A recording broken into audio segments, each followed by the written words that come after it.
Hey guys, it's Chris. Welcome back to my channel. Big hair don't care day. I actually had I never blow dry my hair, and I blew it dry with a diffuser, hair diffuser the last night, and it looked so great. And then of course I slept on this side, and it just like so this side's like nice and voluminous and wonderful and great and whatever, and this side's just like doing its thing. Okay, so okay, first of all, I want to announce the winner for my Truly Natural Mascara giveaway. The winner is, I'm looking over here in case you guys like are like, where are you looking? Is Lacey, Foxy Lace 01.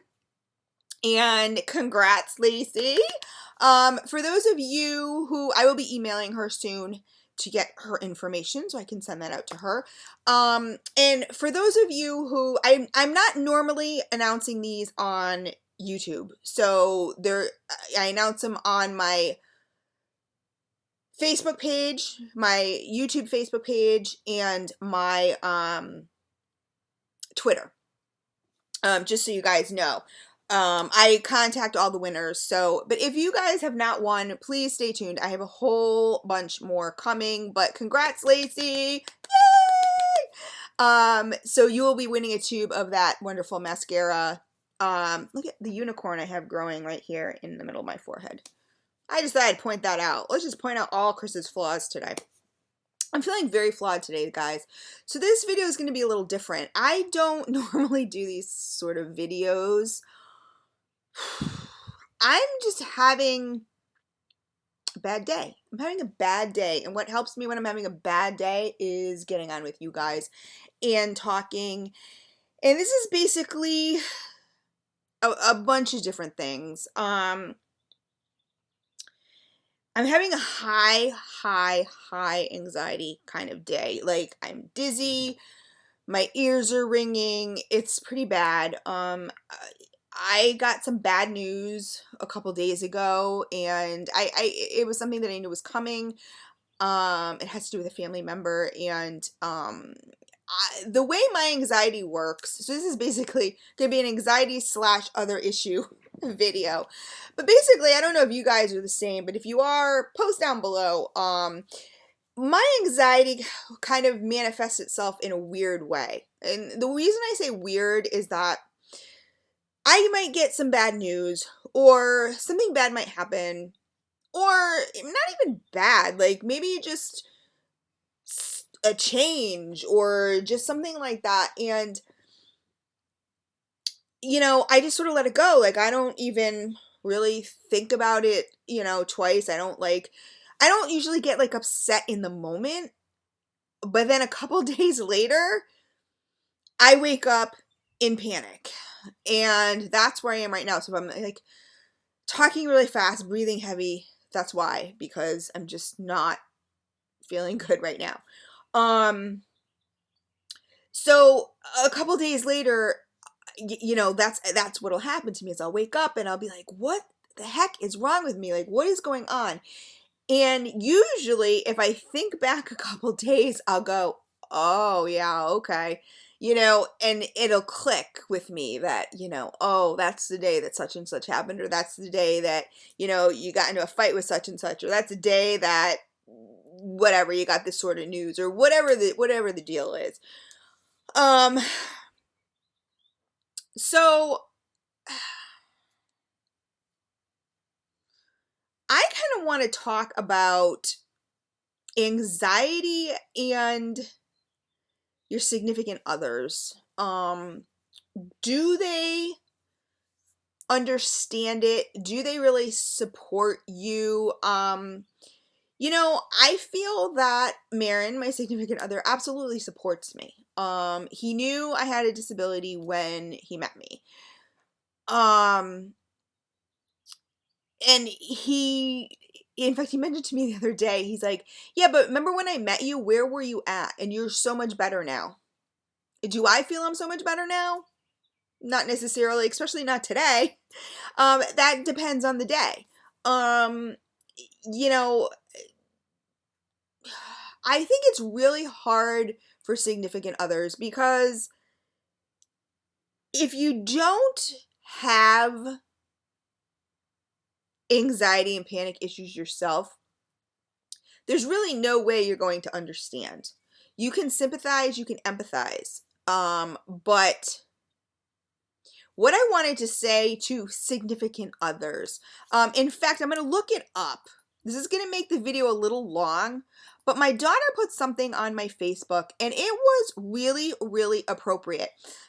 This is from puckermob.com and it's how to love someone with a mental illness. And I'm just going to read some of these things to you because I do agree with a lot of these things. So if you are having problems with your significant other, kind of understanding you, I mean, they're never going to truly, like I said, unless you live in my skin, unless you live in my brain, you're never going to really truly understand. But these are some of the things that, let me just read this to you. So it says, having a mental illness can be crippling at times and even terrifying, but I've learned from personal experience that there is hope and a chance to recover. Depending on the disorder, the process of recovery is slow and often painful one. And it is. I've been dealing with this since I was about 19 years old. So it says, arguably, the hardest thing about recovery is having to learn how to love and take care of yourself. That's first and foremost. I put up a lot of resistance when like Marin will say, oh my God, you're so beautiful. Oh my God, you're so cute. Oh my God, like whatever the deal is, I almost cringe inside. You know, I'm like, or I'll roll my eyes. I'm a big eye roller. I'll roll my eyes and it's hard. It's super hard for people with anxiety and panic disorder and other mental illnesses to take compliments. And I'm one of those people. It's hard. If I'm not feeling it in here, I really don't want to hear it out there, you know?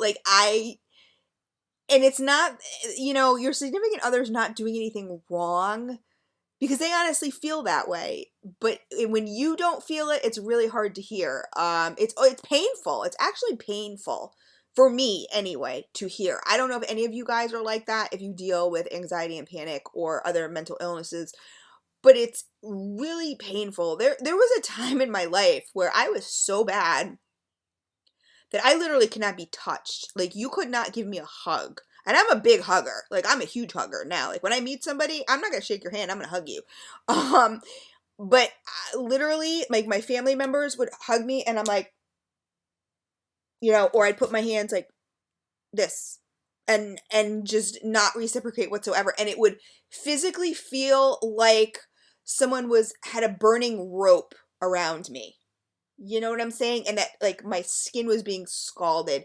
It's so hard to explain. I know it probably sounds even crazier than I'm trying to explain it, but it's really hard. So some of the tips were, be as patient as you can.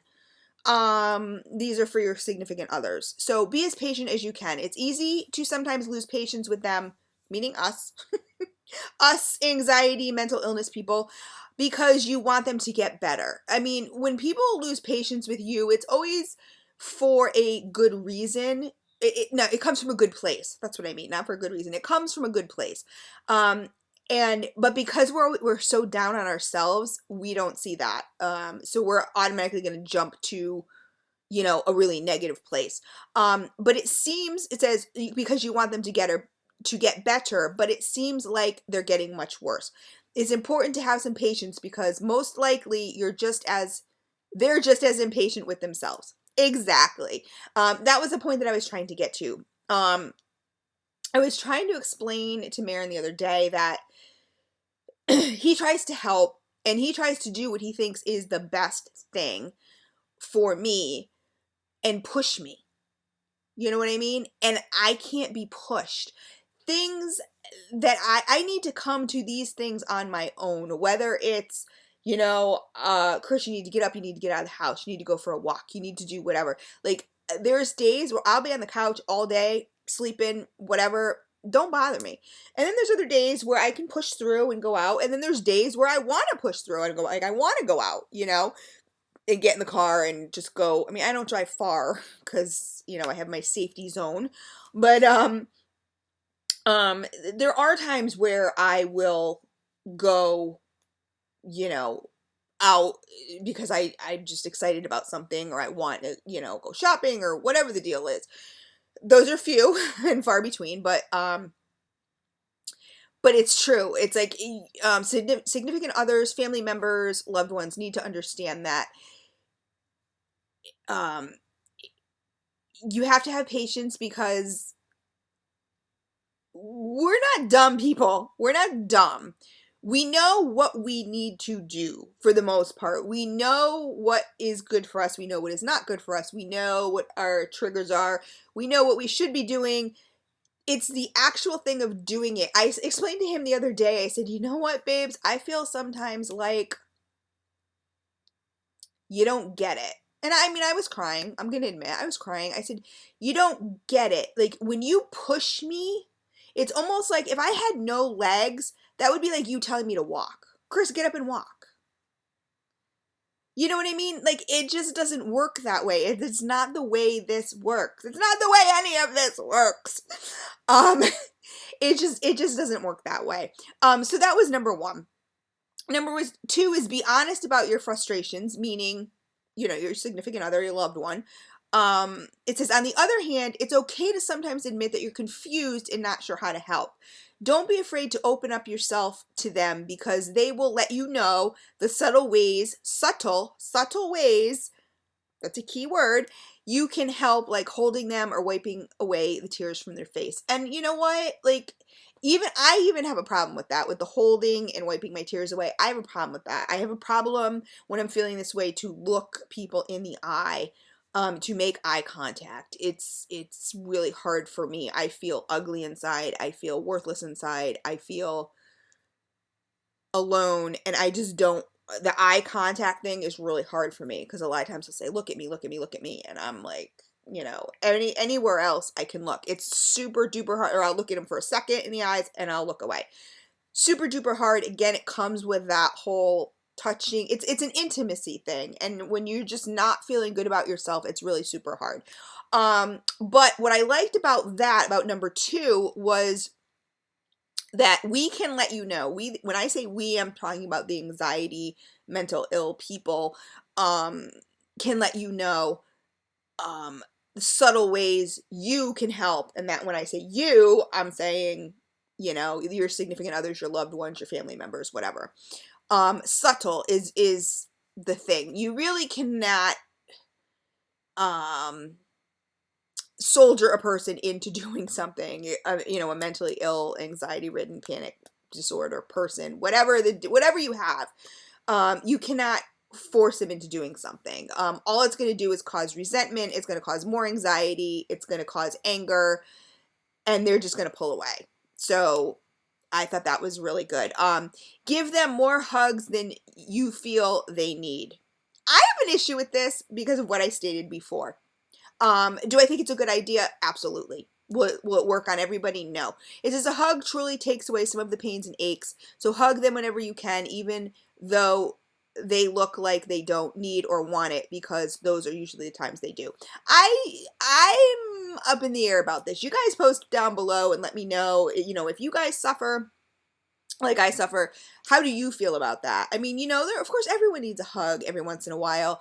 I'm just kind of I'm one of those people that I can be very affectionate, but I need to be the one coming to you most of the time.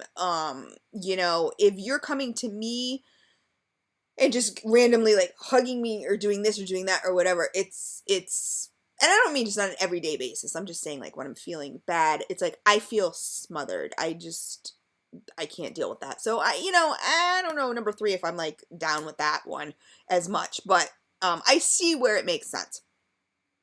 Let them talk about their thoughts. This is a really good one. Okay, this goes into number 5 too. So it says a mental illness includes a daily fight with your own mind. A daily fight with your own mind, you guys. Like I have so many people that just not really in my personal life, but I've had in the past that don't get it, don't want to get it, or just want to hate me because of the way I am. And, I always say, live one day in my mind. Or how about a week? Just live 1 week in my mind. And you tell me I'm not disabled. Because I've had many people tell me, you're not disabled. You know what? Live my life for 1 week. Okay? Because I wouldn't wish it on anybody. It helps to talk out the thoughts raging within the brain, and those thoughts can be rather disturbing. But keep in mind that they are not the same person you fell in love with, and those thoughts are not a part of them, but the core of the illness itself. Basically, I think what this is saying is that there's the person and there's the illness. That really gets mismatched sometimes. It gets entwined, and it does. There's times I feel that I am my illness. I do. Is that right of me? Maybe not, but when you deal with this day in and day out and day in and day out, day in and day out, it's hard not to get it confused. It's great to let the person talk. And number 5 is the best out of all of these, is just listen. Just listen. The temptation to give them advice is so strong because you want nothing more than to help them get better. But they're not always looking for advice. What they truly need is for someone to listen and understand where they're coming from, and sometimes that's all it takes. I'm huge on that. Marin will try all the time to give me advice, and what he doesn't understand, or we've discussed, is that your advice is kind of irrelevant to me. If you're talking to someone without mental illness, your advice makes all the sense in the world, but my brain doesn't work the way your brain works. So it's kind of comparing apples to oranges, and I know he tries to help. And when he says he pushes me, I know he tries to help. Because he mentioned, like, a lot of times my family members will come over. They're like, oh, where's Chris? And he'll be like, oh, she's sleeping. And they just leave. He's like, whereas he'll come and he'll wake me up. And I don't necessarily think that's the right thing to do. I think my family members know after, 20 years or whatever, 20 plus years of dealing with this, that sometimes I just need to be left alone. I have my limits, and pushing is not, and giving advice is not the thing to do, because we're not always receptive to hearing it, and what you give as advice on a normal everyday basis might be good advice, but there's some things that we just cannot do. So your advice could be good advice, but that does not mean that I can do it. Chris, just get up, just get dressed, just get in the car, just go to the store. Good advice, right? It's beautiful, it's sunny out, go enjoy it. It's great advice. I can't do it. Today, I can't do it. So all it does is frustrates me, because I know what I need to do. So I don't need advice. I need you to just listen and just listen, and then maybe give me a hug. You know what I mean? Like, just listen. You don't need to fix everything. You can't fix everything. This is my brain. This is my issue. This is my disorder. This is my stuff. I have psychiatrists and therapists helping me. You are not a psychiatrist. You are not a therapist. Leave it to the professionals as far as that's concerned. It's hard, because I know when you want to help somebody. I've been there too with other people. I know when you want to help somebody, you really feel like, and what works for one person does not necessarily work for somebody else. So your advice may really not be the best advice for that person. So just listen. That's a big one. It says, don't try and it goes into number 6, don't try to be their therapist. They probably already have one, and it doesn't help to burden yourself if you can't carry it. You're meant to love them, not fix them. Huge. That is huge. Yeah, it's huge. It's don't try to be my therapist, because I don't need it, and all it actually ends up doing is making me feel bad, because when I can't take your advice or I can't follow through with something, That's a good one. For and you know, and as much as like I want, like, I'm giving this advice or reading this article so maybe some people can understand um what, you know, I'm significant others and family members can understand. You also got to give them a break too, because you know it's hard to you can't understand things you don't know about, so it's hard on both ends. The next one is don't panic, just be there. When they have a breakdown, whether it's sobbing uncontrollably or threatening to hurt themselves, which I don't do. I don't threaten to hurt myself. Thank God anymore. Thank God.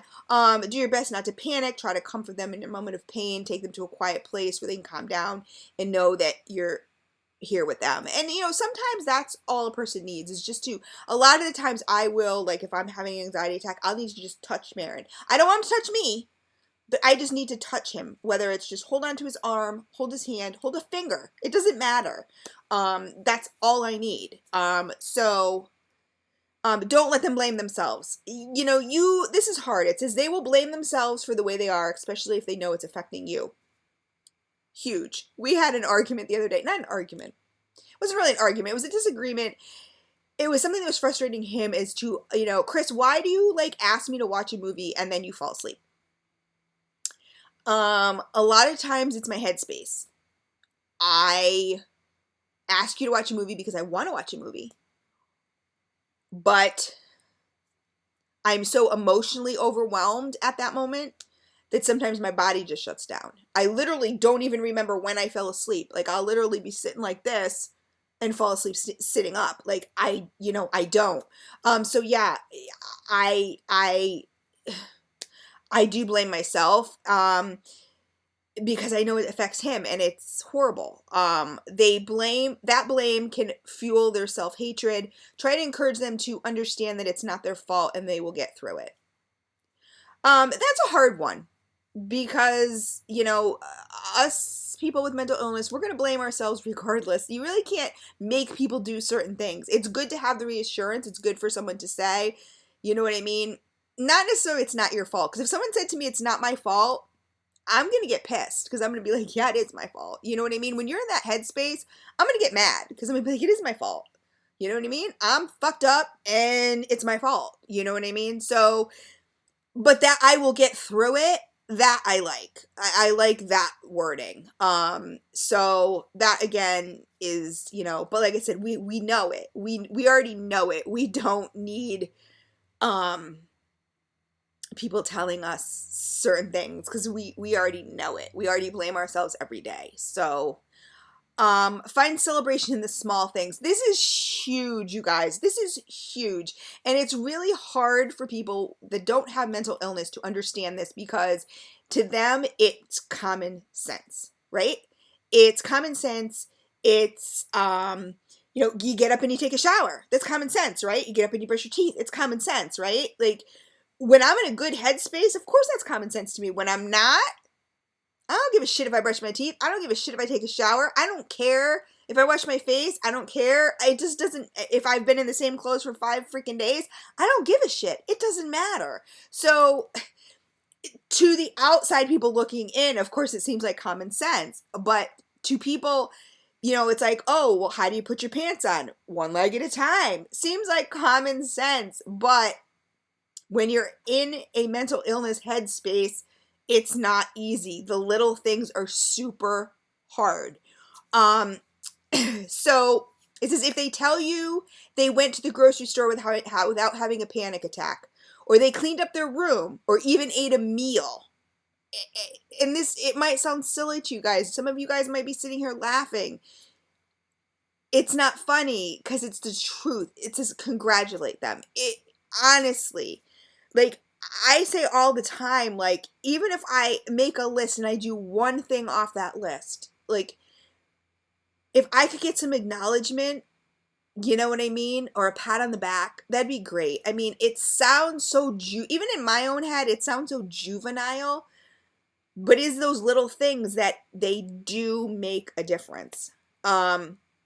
It says they may not see it themselves, but just being able to wake up in the morning, I don't want to cry over this, but just being able to wake up in the morning and start the day is a sign of courage itself. Amen to that. Like, it honestly truly is. There's days that I wake up and I go straight back to bed. Like, after an hour, I'm like, I can't do this. Can't do it. I'll write Marin a note and say, wake me at 7 o'clock. We'll watch some TV. And I'll just sleep the day away and just wait till tomorrow and hope that it's a better day, because I can't do it. It helps to let them know that so they can continue to heal. So just remember that what you may find common sense and really super easy is not necessarily easy to us. Sometimes it is. Sometimes it's not. So it depends on the day. It's kind of a catch-22 for any significant other or loved one or family member dealing with people with mental illness, because it changes on a dime, and it does. And, you know, I can sympathize because sometimes I drive myself nuts. I'm like, oh my God, like, you know, get off your freaking pity party and just shut the fuck up, Chris, you know? I say it to myself. So, I mean, if anybody else said it to me, I wouldn't blame them, because I'm like, that's how I feel about myself half the time. I'm like, oh my God, like, shut up, you're such a whiner, you know? Like, in my head, I'm whining, you know, and I'm like, oh my God, like, you're making me sick, Chris, like, just shut up. So I get it that it's frustrating, you know. And then number 10, I thought this was totally irrelevant and ridiculous. Maybe just because of the relationship I'm in, this is not an option and it's not gonna happen. But I guess it makes sense. I don't know. I don't really like this, because I'm not a giver upper. A giver upper? I don't give up. I don't give up on people. I don't give up on them. I don't expect them to give up on me. So it says it's okay to break up, but don't give up. So it says, let's face it, sometimes things go downhill and you have no choice but to let them go. Which, I mean, you know, yeah, that's true. Certain relationships, I guess, friendships, whatever. I mean, I think if you're a family member, or you're in a, you know, if you're engaged or you're married or something, I think it's totally different. But try not to cut them completely out of your life. You know, that just really doesn't, it says do your best to be there for them as a friend. Let them know that although they feel like it, they're not alone in this. You know, I find that maybe I'm misreading this, but if you're in a relationship and you break up with somebody, it's really hard to stay friends, okay? So I don't really see how I don't find this feasible. I just don't find this one feasible. But the rest of them I thought were really, really good. So I just wanted to get on here, guys, and just, you know, state that. I mean, maybe read this to your significant other, you know, these things that I have said. I'm going to copy and paste them below in the description box. So maybe you can show it to your significant other if you have mental illness, and just, you know, because sometimes it's hard to talk about it. You can't put it into words. And I just found this article, a lot of this, I was like, yes, oh my God, yes. Like, I couldn't put it into words, but you guys are explaining it perfectly. So I'm going to copy and paste that below. So you guys, you know, can maybe show it to your significant other or your loved one or your family member, and maybe that will help. The other thing I wanted to discuss, and maybe it has to do with my mental space right now. But it has to do with Facebook groups. And I'm not speaking of any one group in particular, so please, everybody, do not get your panties in a bunch. But, you know, I'm getting a little perturbed. What a word. I'm getting a little perturbed about Facebook groups. And mostly the YouTube Facebook groups, where you're supposed to share your content and hopefully get support. You know what? I'm guilty of a lot of times just, you know, dropping my video and going. I'm a member of so many different groups, like, you know, that it's hard, you know. But when people whine and complain that they're not getting support, that bothers me. Because the only person that is going to make your channel better is you. If you are creating quality content on your channel that people are interested in watching, then they will watch it. You whining and moaning and complaining about it, okay, is not going to get you support. It might get you fake subs. It might get you people who sub to you because they feel sorry for you, but it's not going to get you legit support. People who want to come back every time you post a video and watch you. So I find it absolutely pointless. I don't expect anybody to, you know, support me. I mean, watch me if you want to watch me. If you enjoy watching me, watch me. But I post those for somebody, hey, maybe a title will catch someone's eye and I'll get a new subscriber who ends up loving me. You know what I mean? And becomes part of my YouTube family. I mean, great, because it's so saturated out there that, you know, you don't have time to watch everybody. So these groups that are like, you have to support, you must do this, you must do that, nobody's got to do anything, you know. And while I agree that, you know, sub for sub never works, so don't even bother, you know. Oh, I'll sub to you. You're just gonna get subs that don't mean anything. You're not interacting. Your money status is not gonna go up because you're not getting the views, because those people aren't watching. They're dead subs. They're dead. Like, you know, you might as well just wipe them out and whatever, start over again, because it's not gonna work. But whining about something, about not being supported, is just, I don't know. I find it annoys me. I'll be honest. There was somebody in a beauty group, not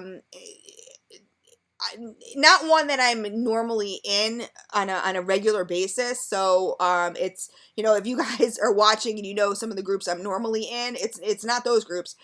In fact, I don't even remember the name, but this girl literally copy and pasted how she's not getting, in every single YouTube group, I'm not getting supported. I'm not getting supported. I'm not getting supported. Like, there was more to it than that, but, you know, really? What is the purpose of that? Okay? To me, the purpose is you're being passive aggressive. Okay? Because then she also wrote, well, this probably isn't going to no one's going to pay attention to this post anyway. Well, you're being passive aggressive. And so basically you want pity subscriptions. And then of course, some people fell for it.